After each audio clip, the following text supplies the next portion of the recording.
इसमें खंड ब जो है ना गुणात्मक प्रश्न के ऊपर है।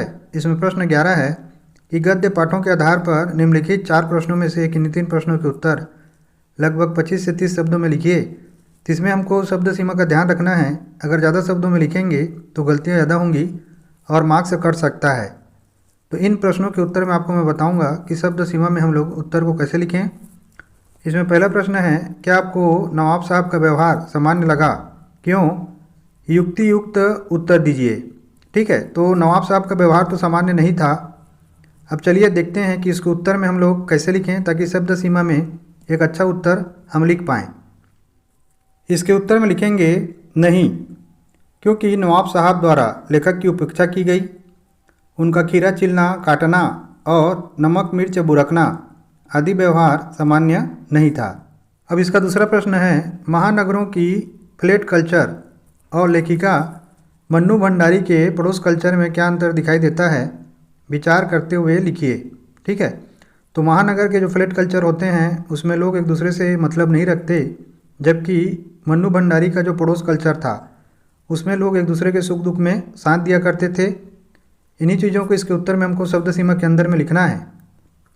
अब इसके उत्तर में लिखेंगे महानगरों की फ्लैट कल्चर में अकेलापन, परस्पर अलगाव और कृत्रिम जीवन है, जबकि लेखिका मन्नू भंडारी के पड़ोस कल्चर में आपसी प्रेम, पारिवारिक जीवन और सरल जीवन है। इसका प्रश्न तीसरा है, मंगल ध्वनि का क्या अभिप्राय है? और इसका दूसरा भाग है, बिस्मिल्लाह खान को शहनाई की मंगल ध्वनि का नायक क्यों कहा गया है? स्पष्ट कीजिए। देखिए, मंगल ध्वनि का मतलब होता है कि शुभ अवसर पर बजाया जाने वाला संगीत, जिसमें शहनाई शामिल है, क्योंकि शहनाई शादी और अन्य मांगलिक अवसरों पर बजाया जाता है और शहनाई के जो जादूगर हैं वो बिस्मिल्लाह खान हैं, इसीलिए उनको मंगल ध्वनि का नायक कहा गया है। तो देखिएगा इसके उत्तर को हम लोग कैसे लिखें। इसके उत्तर में लिखेंगे कि मांगलिक अवसरों पर बजाई जाने वाली शहनाई की ध्वनि को मंगल ध्वनि कहा गया है। सर्वश्रेष्ठ शहनाई वादक होने के कारण बिस्मिल्लाह खान को मंगल ध्वनि का नायक कहा गया है। इसमें चौथा प्रश्न है, सच्चे अर्थों में संस्कृत व्यक्ति किसे कहा जाता है? संस्कृति पाठ के आधार पर तर्क सहित लिखिए। तो देखिएगा इसके उत्तर में मैंने कोशिश किया है कि शब्द सीमा में संस्कृत व्यक्ति को कैसे लिखा जाए और साथ ही साथ तर्क कैसे दिया जाए। अब देखिए इसका उत्तर हम लोग लिख रहे हैं कि अपनी बुद्धि और क्षमता के बल पर कुछ नया करने की क्षमता रखने वाले व्यक्ति को सच्चे अर्थों में संस्कृत व्यक्ति कहते हैं। उदाहरण, न्यूटन जैसे वैज्ञानिक। अब इसमें प्रश्न 12 देखिए, निर्धारित कविताओं के आधार पर निम्नलिखित 4 प्रश्नों में से किन्हीं 3 प्रश्नों के उत्तर लगभग 25 से 30 शब्दों में लिखिए। इसमें पहला प्रश्न है, गोपियों ने श्री कृष्ण के प्रति अपने एकनिष्ठ प्रेम को किन उदाहरणों के द्वारा स्पष्ट किया है?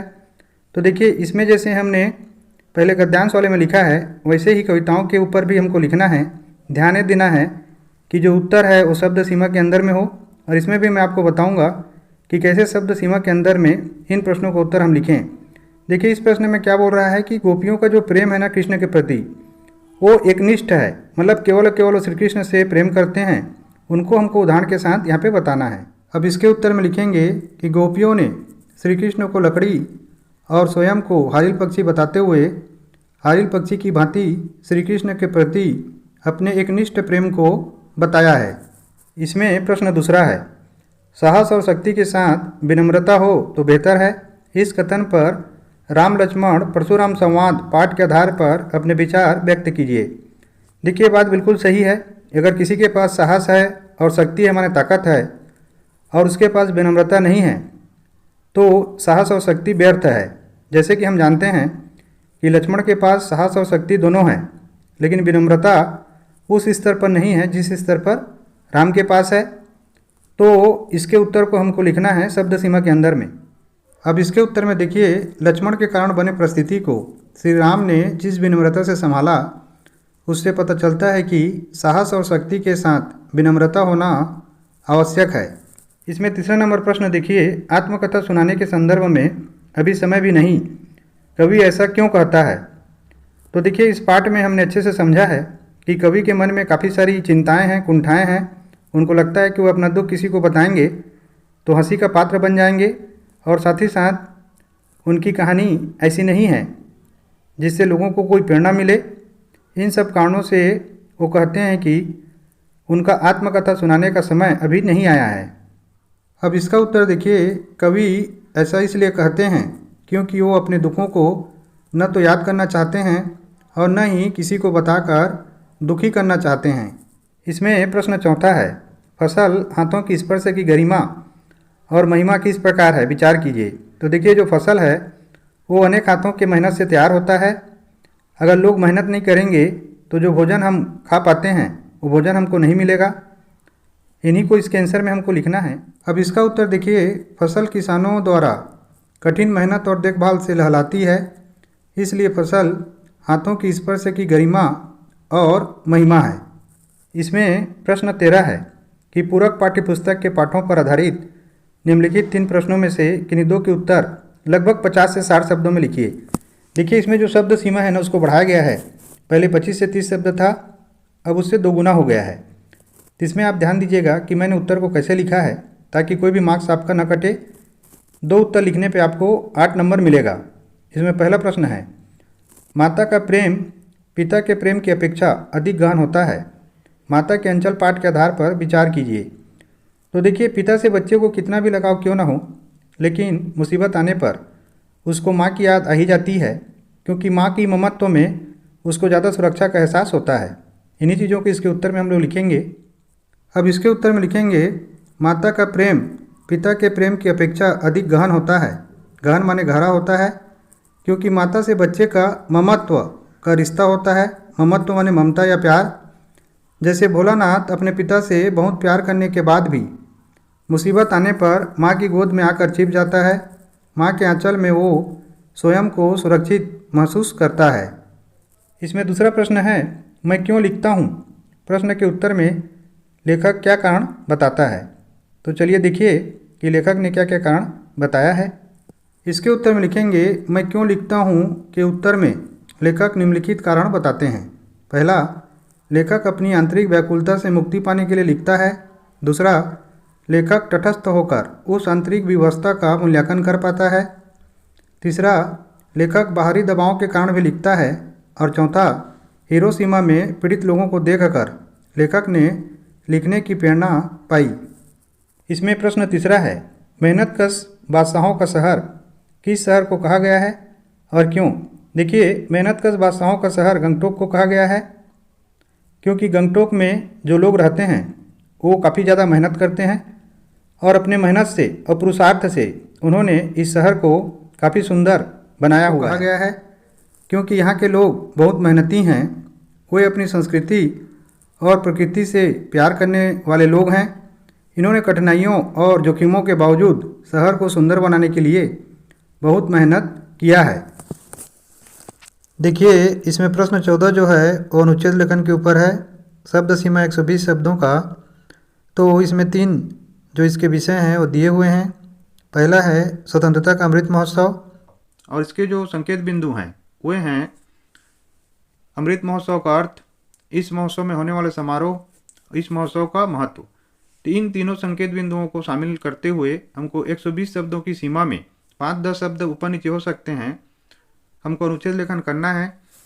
तो सबसे पहले देखिए, इसमें हम क्या करेंगे, एक स्लोगन से शुरू करेंगे, एक कविता से शुरू करेंगे। इससे क्या होता है, अनुच्छेद जो है ना काफ़ी ज़्यादा प्रभावकारी बनता है। इसमें मैंने लिखा है कि स्वतंत्रता का अमृत महोत्सव हमें मनाना है, अमर शहीदों के सपनों का भारत बनाना है। इस प्रकार कोई सरल सा स्लोगन आपको लिखना है।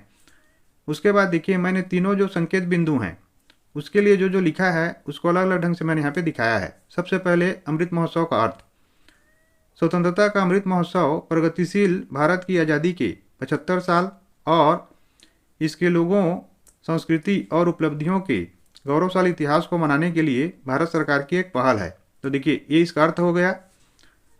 दूसरा, जो इसमें होने वाले समारोह को मैंने लिखा है कि इस अवसर पर भारत भर में अनेक राष्ट्रीय स्तर के समारोह आयोजित किए जाते हैं। स्कूलों, कॉलेजों और देश भर में अनेक कार्यक्रमों का आयोजन किया जाता है। आज़ादी के लिए अपना सब कुछ त्याग देने वाले अमर वीरों को याद किया जाता है। तो देखिए, जो समारोह इसके साथ में होते हैं उसका वर्णन किया है। और इसका महत्व देखिए, नौजवानों में राष्ट्र प्रेम की भावना जगाई जाती है। स्वतंत्रता का अमृत महोत्सव राष्ट्रीय एकता और देश प्रेम को बढ़ाता है। यह हमें राष्ट्र की विकास और समृद्धि में जुड़ जाने की प्रेरणा देता है। अनुच्छेद लेखन में दूसरा विषय है भाग्य और पुरुषार्थ। इसमें जो संकेत बिंदु हैं, आलस्य मनुष्य का सबसे बड़ा शत्रु है। भाग्यवादी व्यक्ति उदासीन रहता है, परिश्रमी व्यक्ति अपने भाग्य को बदल लेता है। तो फिर से आप देखेंगे कि किस प्रकार इन संकेत बिंदुओं के आधार पे हमको अनुच्छेद लेखन करना है। तो सबसे पहले हम लोग स्लोगन लिखेंगे कि बिना किए कुछ नहीं मिलता, लाख उपाय कर लो, मेहनत से ही सब कुछ मिलता, ये बात समझ लो। इसके बाद देखिए जो पहला संकेत बिंदु है उसके अनुसार लिखेंगे कि हम सबके मन में लक्ष्य को पाने की इच्छा होती है, लेकिन हम आलस्य के कारण हमारे लक्ष्य को पाने के लिए पर्याप्त परिश्रम नहीं करते हैं। आलस्य मनुष्य का सबसे बड़ा शत्रु है, वह सदैव मनुष्य को भटकाता रहता है। ये पहला संकेत बिंदु के लिए हमने लिखा है। अब दूसरे के लिए देखिए जो कि है कि भाग्यवादी व्यक्ति उदासीन रहता है। आलस्य के कारण ही मनुष्य भाग्यवादी बन जाता है। भाग्यवादी मनुष्य सदैव उदासीन रहता है, वह निरंतर परिश्रम करने के बजाय बहाने बनाता है। आलसी और भाग्यवादी व्यक्ति को कभी सफलता नहीं मिलती। अब देखिए तीसरा जो संकेत बिंदु है कि परिश्रमी व्यक्ति अपने भाग्य को बदल लेता है, उसको मैंने कैसे कवर किया है। वहीं परिश्रमी व्यक्ति सदैव मेहनत करता है जिससे वह भाग्य को बदल देता है। वह आलस्य और बहाने बनाने में समय नहीं गंवाता है। अतः हमें भाग्य को दोष देने के बजाय परिश्रम करना चाहिए। यहाँ पे देखिए जो की है ना प्रिंटिंग मिस्टेक है, यहाँ पे आपको को लिखना है। अनुच्छेद लेखन में जो तीसरा विषय है वो है पर्वतीय स्थल की यात्रा। इसके संकेत बिंदु हैं प्राकृतिक सौंदर्य, यात्रा वर्णन, सांस्कृतिक महत्व। तो देखिए फिर से एक बार सबसे पहले स्लोगन लिखेंगे कि जिंदगी की भाग दौड़ से चलो भाग चलते हैं, कहीं दूर किसी पहाड़ पे चलो हम मिलते हैं। इसके बाद देखिए सबसे पहले हम लोग जिस भी जगह में यात्रा करने के लिए गए हैं उसके अनुसार यहाँ पे उसके प्राकृतिक सौंदर्य को लिखना है। जैसे कि मैंने शिमला के लिए लिखा है, तो उसको मैंने सबसे पहले क्या लिखा है कि मैंने इस बार एक पर्वतीय स्थल शिमला की यात्रा का मन बनाया। शिमला उत्तर भारत के सबसे लोकप्रिय हिल स्टेशन में से एक है और इसे पहाड़ों की रानी भी कहा जाता है। यहाँ चारों ओर हिमालय की बर्फ से ढकी चोटियाँ बहुत सुंदर लगती हैं। ठीक है, ये प्राकृतिक सौंदर्य हो गया। दूसरा देखिए यात्रा वर्णन कि आप वहाँ पे पहुँचे कैसे। मैं अपने स्कूल के दोस्तों के साथ शिमला घूमने गया था। हम लोग ट्रेन से शिमला पहुँचे। वहाँ हमने हनुमान जी का जाखू मंदिर समेत अनेक मंदिर, चर्च और संग्रहालय देखे। इसके बाद सांस्कृतिक महत्व को कवर करेंगे। यहाँ 3-4 दिनों तक चलने वाला शिमला समर फेस्टिवल का हमने खूब आनंद लिया। हमारी शिमला की यात्रा काफ़ी यादगार थी। तो इसमें प्रश्न 15 जो है वो पत्र लेखन के ऊपर है। 100 शब्दों में पत्र लिखना है और इसमें 2 पत्र हैं, एक औपचारिक का है, एक अनौपचारिक का है। पहले औपचारिक पत्र लेखन में पहला प्रश्न है, आपका नाम दिशा दक्ष है, आपकी आयु मतदान करने की हो गई है, आपने मतदाता पहचान पत्र बनवाने के लिए गरुड़ ऐप के द्वारा आवेदन कर दिया है, किंतु काफ़ी समय बाद भी आपका मतदाता पहचान पत्र आपको नहीं मिला। मतदाता पहचान पत्र के वितरण में देरी की शिकायत करते हुए अपने क्षेत्र के BLO ब्लॉक लेवल ऑफिसर को पत्र लिखिए। तो देखिए ये औपचारिक पत्र लेखन है। आप ध्यान से देखिएगा कि किस प्रकार से हम लोग पत्र लेखन करें ताकि कोई भी गलती ना हो और पूरा नंबर हमको मिले। है उसके उत्तर को हम लोग कैसे लिखेंगे। यहाँ पे आप स्क्रीन पे देख पा रहे हैं। सबसे पहले लिखेंगे सेवा में, block level officer Raigarh Chhattisgarh. फिर विषय में लिखेंगे कि मतदाता पहचान के वितरण में देरी की शिकायत। इसमें ध्यान रखिएगा बच्चों, मैंने शब्द सीमा का बहुत ही बारीकी से ध्यान रखा है। आगे में फिर संबोधन करेंगे कि आदरणीय महोदय और महोदया, क्योंकि इसमें बताया नहीं गया है ना कि वो पुरुष है कि स्त्री है। आप चाहें तो महोदय भी लिख सकते हैं या महोदय भी लिख सकते हैं। फिर जो पहला अनुच्छेद इसमें लिखेंगे कि सविनय निवेदन यह है कि मैं दिशा दक्ष मतदान के योग्य हो गई हूँ। तो देखिए अगर आप लड़की हैं तो दिशा लिखेंगी और लड़का है तो दक्ष लिखेंगे। उसके प्रकार से आपको अपना लिंग क्रिया में चेंज करना है। मैंने गरुड़ ऐप के माध्यम से मतदाता पहचान के लिए आवेदन किया है, लेकिन काफ़ी समय बीत जाने के बाद आज तक मुझे मेरा मतदान पहचान पत्र नहीं मिला है। ये समस्या हो गया। उसके आगे देखिए कि मतदान पहचान पत्र नहीं होने से मैं आने वाले चुनाव में मतदान नहीं कर पाऊंगा या पाऊंगी, जिस कारण मुझे बहुत चिंता हो रही है। अब इसके बाद देखिए इसको कंक्लूड कर रहे हैं कि आपसे विनम्र निवेदन है कि मेरा मतदाता पहचान पत्र को जल्दी से जल्दी वितरित करें। आशा है आप जल्दी कार्रवाई करेंगे। सब धन्यवाद। प्रार्थी और प्रार्थी या प्रार्थनी दिशा दक्ष, केलो विहार, रायगढ़। उसके बाद दिनांक। ठीक है। पत्र लेखन में अथवा वाला प्रश्न है ख नंबर क्या आपका नाम दिशादक्ष है? आप अपने आसपास अनेक अशिक्षित प्राणों को देखते हैं और उन्हें साक्षर बनाने हेतु कुछ प्रयास करते हैं। इस विषय में जानकारी देते हुए अपने मित्र मानव को पत्र लिखिए। तो अनौपचारिक पत्र हो गया। आप ध्यान से देखिएगा कि इस पत्र को अगर आप चुनते हैं लिखने के लिए तो कैसे लिखें ताकि आपका एक भी नंबर न कटे। तो सबसे पहले पता लिखेंगे कि किलो बिहार रायगढ़, फिर दिनांक आ गया, फिर प्रिय मित्र मानव, सप्रेम नमस्ते, हम यहाँ कुशल हैं। आशा करता हूँ कि आप लोग भी वहाँ कुशल होंगे। मुझे मालूम है कि मित्र तुम शिक्षा के लिए बहुत प्रयास करते हो, इसके लिए तुम्हें कई पुरस्कार भी मिले हैं।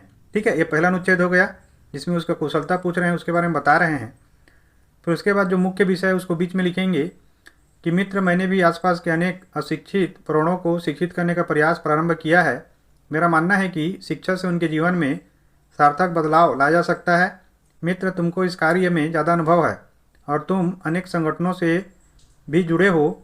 अगर तुम्हारा साथ मिल जाए तो हम मिलकर हमारे आसपास के प्राणों के जीवन को संवार सकते हैं। ठीक है, इस प्रकार से समस्या को हमने काफ़ी संक्षेप में और शब्द सीमा में लिख लिया। अब आखिरी अनुच्छेद देखिए कि मैं आशा करता हूं कि तुम इस महान कार्य को पूरा करने में मेरा साथ अवश्य दोगे। तुम्हारे सकारात्मक जवाब के आशा में मेरी तरफ से बड़ों को प्रणाम, छोटों को आशीर्वाद व प्यार। इसके बाद तुम्हारा प्रिय मित्र या तुम्हारी प्रिय सहेली, अगर आप लड़का हैं तो दक्ष और लड़की हैं तो दिशा। ठीक है। प्रश्न 16 का क है। आपका नाम सुनीता सुरेश है। आप राजेंद्र नगर के निवासी हैं। दैनिक समाचार पत्र से पता चला है कि स्थानीय राजकीय माध्यमिक विद्यालय में पुस्तकालय अध्यक्ष का पद रिक्त है। आप उक्त पद की योग्यता बी.लिब पुस्तकालय विज्ञान में स्नातक को धारण करते हैं। उक्त रिक्त पद हेतु राजकीय माध्यमिक विद्यालय के विद्यालय प्रमुख को आवेदन भेजने हेतु लगभग 80 शब्दों में अपना एक संक्षिप्त स्ववृत्त लिखिए। स्ववृत्त मतलब होता है बायोडाटा। स्ववृत्त लेखन बहुत इंपॉर्टेंट है। आप देखिएगा कि यह स्ववृत्त या बायोडाटा मैंने कैसे लिखा है और उसको अगर आप बार बार अभ्यास करेंगे तो एग्जाम में कोई भी इस टाइप का क्वेश्चन आता है तो उसमें आपका एक भी नंबर नहीं कटेगा। देखिए, इसके उत्तर में सबसे पहले हम लोग क्या करते हैं, एक आवेदन लिखते हैं। आवेदन इसलिए लिखते हैं कि हम स्ववृत्त या बायोडाटा वहीं पे डालते हैं जहाँ पे कोई वैकेंसी होता है। इसमें लिखेंगे कि सेवा में, देखिए यहाँ पे विद्यालय प्रमुख की जगह मैंने प्राचार्य लिखा है, आप विद्यालय प्रमुख भी लिख सकते हैं। प्राचार्य राजकीय माध्यमिक विद्यालय, पता इसमें दिया हुआ है राजेंद्र नगर। विषय में लिखेंगे कि पुस्तकालय अध्यक्ष पद हेतु आवेदन पत्र। फिर उसके बाद महोदय, आप लिख महोदया। फिर मैं सुरेश सुनीता हूँ, अगर आप लड़का हैं तो सुरेश लिखेंगे और लड़की हैं तो सुनीता लिखेंगी। मुझे दैनिक समाचार पत्र से पता चला है कि आपके विद्यालय में पुस्तकालय अध्यक्ष का पद रिक्त है। मैं बी.लिब पुस्तकालय विज्ञान में स्नातक हूँ। मैं इस पद के लिए अपना आवेदन प्रस्तुत कर रहा हूँ। मेरा स्ववृत्त इस आवेदन पत्र के साथ संलग्न है। इसका अवलोकन करने पर आपको विश्वास होगा कि मैं इस पद के लिए पूर्णतः उपयुक्त उम्मीदवार हूँ। ठीक है, इतने में आपका आवेदन जो है ना वो कंप्लीट हो गया। इसके बाद आपको स्ववृत्त लिखना है। उसके लिए लिखेंगे कि मेरा स्ववृत्त निम्नलिखित है। अब स्ववृत्त में सबसे पहले नाम लिखेंगे, जैसे कि यहाँ पे दिया हुआ है सुरेश। अगर आप लड़का हैं तो सुरेश लिखेंगे और लड़की हैं तो सुनीता लिखेंगी। फिर पिता का नाम, मैंने एक काल्पनिक नाम यहाँ पे लिखा हुआ है, आपको भी एक काल्पनिक नाम लिखना है, संजय कुमार पटेल। माता का नाम मैंने काल्पनिक दिया हुआ है, सावित्री पटेल। और जो जन्म तिथि है, डेट ऑफ बर्थ है, यहाँ पे मैंने एक काल्पनिक डेट ऑफ बर्थ लिखा है। इसमें आपको अपना डेट ऑफ बर्थ या कोई काल्पनिक आप लिखेंगे, जैसे कि यहाँ पे मैंने लिखा हुआ है 1/7/1991। फिर वर्तमान पता, देखिए पता इसमें क्वेश्चन में दिया हुआ है राजेंद्र नगर। उसके आगे मैंने जिला का नाम जोड़ दिया है और राज्य का नाम जोड़ दिया है, तो राजेंद्र नगर रायगढ़ छत्तीसगढ़ हो जाएगा। फिर यहाँ पे मोबाइल नंबर आपको काल्पनिक लिखना है, जैसे कि मैंने यहाँ पे एक काल्पनिक नंबर लिख दिया है 586 ***5689। फिर ईमेल आपको काल्पनिक लिखना है, जैसे कि मैंने यहाँ पे लिखा हुआ है xyz123@gmail.com। फिर यहाँ पे देखिए एक कॉलम बना लेना है, इसको स्केल और पेन से बना लेंगे आप लोग, जिसमें आपको शैक्षणिक योग्यताओं को लिखना है। इसमें देखिए शैक्षणिक योग्यताओं में पहला जो कॉलम होता है वो क्रमांक का होता है, फिर परीक्षा, फिर संस्था, फिर बोर्ड, फिर विषय, श्रेणी और प्राप्तांक। तो देखिए इसमें क्रमांक में पहला है और परीक्षा है 10वीं, संस्था का नाम है पटेल पब्लिक स्कूल, बोर्ड है CBSE, विषय है सामान्य, श्रेणी है प्रथम और प्राप्तांक है 97।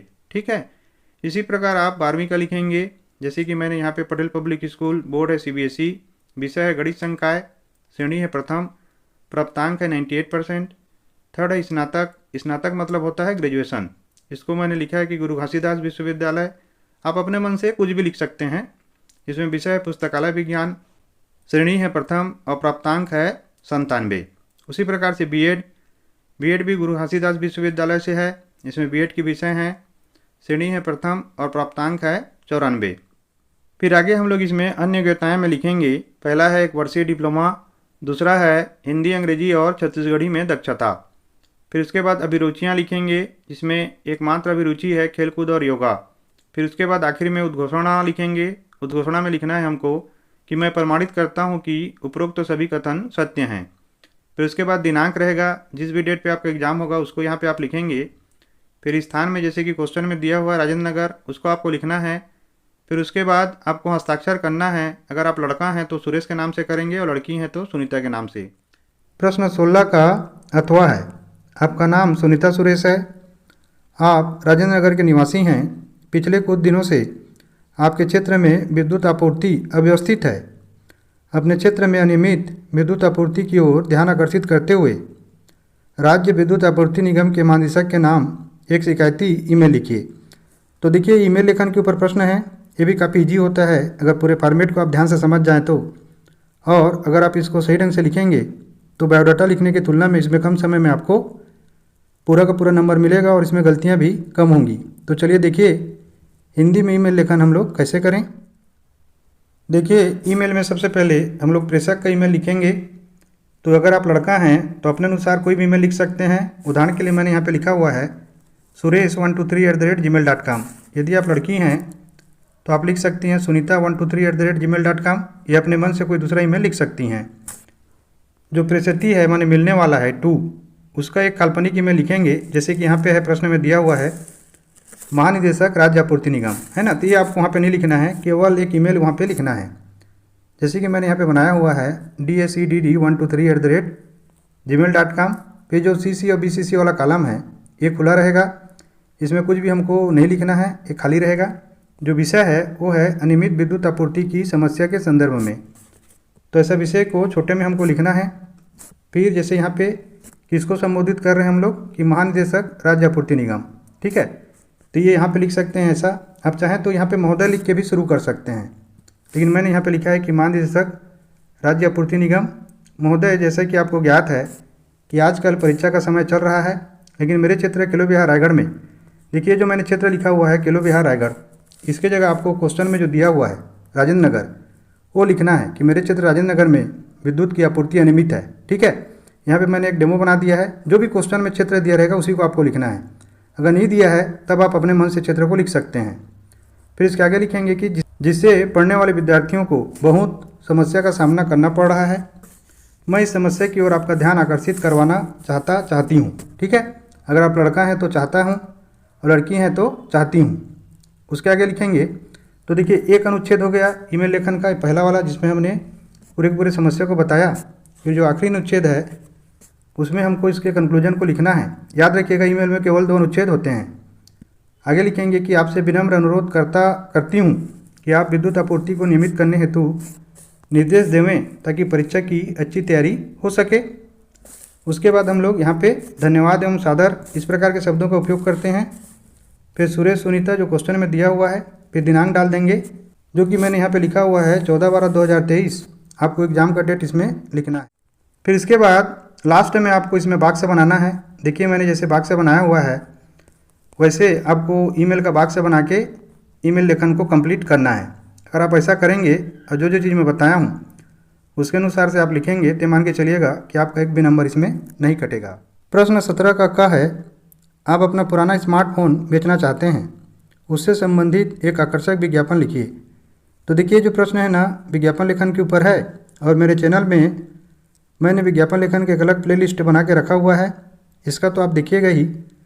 बाकी विषयों पे भी विज्ञापन लेखन कैसे करें उसको जानना चाहते हैं तो आप प्लेलिस्ट को जो कि डिस्क्रिप्शन में मैं डाल दूंगा, वहाँ पे जाके बहुत सारे विषय पे विज्ञापन लेखन सीख सकते हैं। इसके विज्ञापन लेखन के लिए सबसे पहले हम लोग क्या करते हैं कि विज्ञापन लेखन को यहाँ पे सबसे पहले शीर्षक के रूप में लिख देते हैं। फिर एक आयताकार बॉक्स बनाते हैं जैसे मैंने बनाया है, और यहाँ पे देखिए मैंने मोबाइल का नाम लिख दिया है। आप भी कोई भी नाम लिख सकते हैं। यहाँ पे जैसे मैंने नाम लिखा है पटेल मोबाइल, तो आप अपने हिसाब से कोई भी नाम यहाँ पे उपयोग कर सकते हैं, या प्रश्न में कोई दिया हुआ है उसको यहाँ पे लिखना है या कोई नया मोबाइल है तो उसको भी लिख सकते हैं। उसके बाद बाएं तरफ हम लोग सबसे पहले एक अच्छा स्लोगन लिखते हैं। जैसे यहाँ पे मैंने लिखा है, सबसे सस्ता सबसे बेहतरीन, पटेल मोबाइल से सब मुमकिन। तो आप भी अपने हिसाब से कोई स्लोगन लिख सकते हैं। स्लोगन लिखने से विज्ञापन जो है काफ़ी आकर्षक हो जाता है और पढ़ने वाले को सामान खरीदने के प्रति काफ़ी ज़्यादा जिज्ञासा पैदा करता है। ठीक है। उसके बाद नीचे में हम लोग विशेषताएं लिखेंगे। जैसे इसमें मैंने विशेषताएं लिखा है, आप भी अपने हिसाब से विशेषताओं को लिख सकते हैं।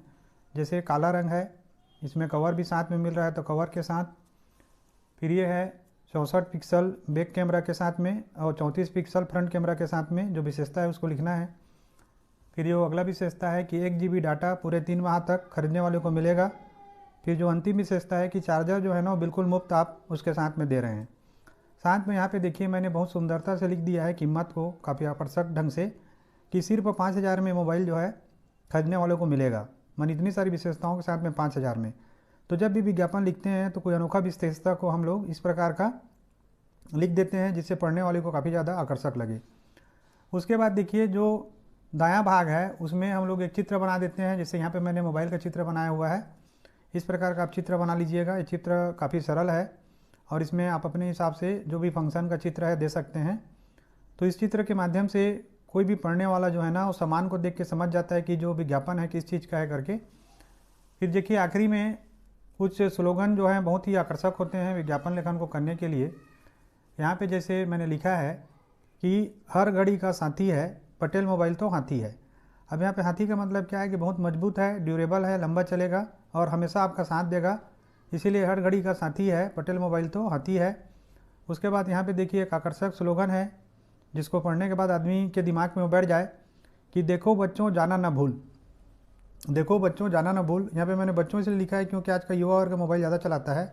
पटेल मोबाइल सबसे कूल, देखो बच्चों जाना ना भूल, पटेल मोबाइल सबसे कूल। और पता लिख दिया हूँ मैं ताकि जो बेचने वाला है उसका पता चले कि kilo Bihar colony Raigarh Chhattisgarh mobile number. और मोबाइल नंबर में आपको 10 डिजिट का लिखना है, लेकिन आपका ओरिजिनल नंबर कभी भी एग्जाम में नहीं लिखना है, इसमें बीच में क्रॉस कर देना है। अगर पूरा ओरिजिनल नंबर लिखेंगे तो गलत हो जाएगा। तो चलिए एक बार इसको रिवाइज कर लीजिए। देखिए मैंने कैसे इस विज्ञापन को बनाया है।